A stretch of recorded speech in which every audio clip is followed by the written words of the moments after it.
now, exclusive Storm Tracker Doppler weather with meteorologist Chase Ward. We're also tracking a few light patchy showers that have been popping up mainly north the I-20 corridor into parts of southern Arkansas, and some have been dissipating and some have been developing.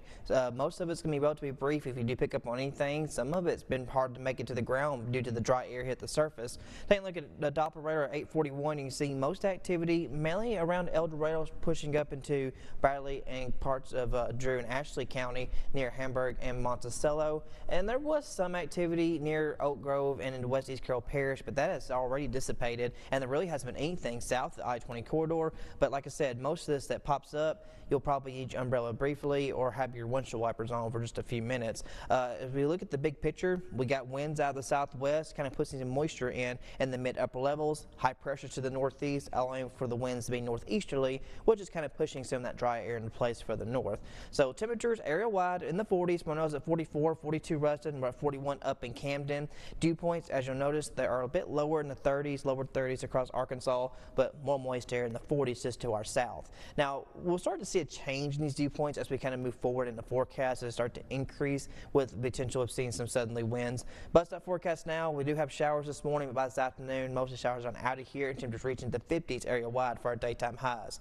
Now, as we move forward, we are expecting a series of disturbances to start messing with our region as we go into tomorrow and through Wednesday. The first one's going to be coming in on Tuesday morning. A low pressure system will move in and we'll see widespread rainfall with this first one, and then we're expecting a secondary one to follow suit just behind it, and this will still keep our weather pattern unstable. The winds come back out of the south, and the second disturbance will have the possibility of maybe seeing some gusty winds, potential for some strong thunderstorms. But our main concern for the next few days is going to be the flood threat, as we could see excessive rainfall rates between 2 to 4+ inches in some areas, and this continues into Wednesday afternoon, Wednesday evening.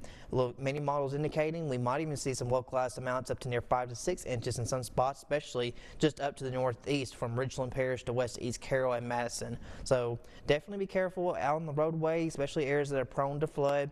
There will definitely be some ponding on the roadways, so definitely don't want to be driving too fast in case you run into that. As far as severe weather, there is a marginal risk that extends across our area. It's just for the fact that we might see some gusty winds with a couple of these thunderstorms.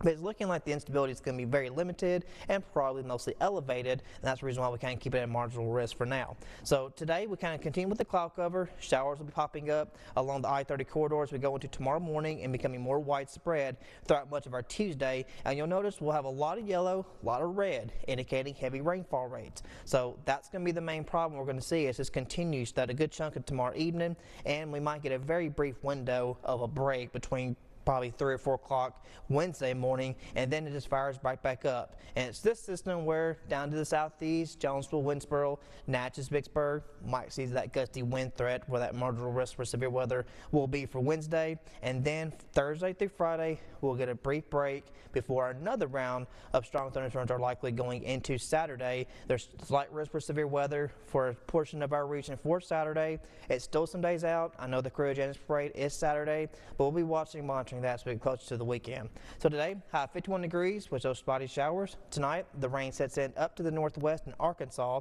and tomorrow, the rain completely settles in across the entire Arkansas and staying wet through Wednesday with that flood threat. By Friday, we'll get a break for Valentine's Day, and then another round of potential strong thunderstorms. Like I said, we'll monitor that as we get closer to the weekend. And next week, on Sunday, Monday, the skies will clear, sunshine returns, and will fall to 50s near seasonal, but lows could fall just below freezing to the lower 30s Sunday and Monday night.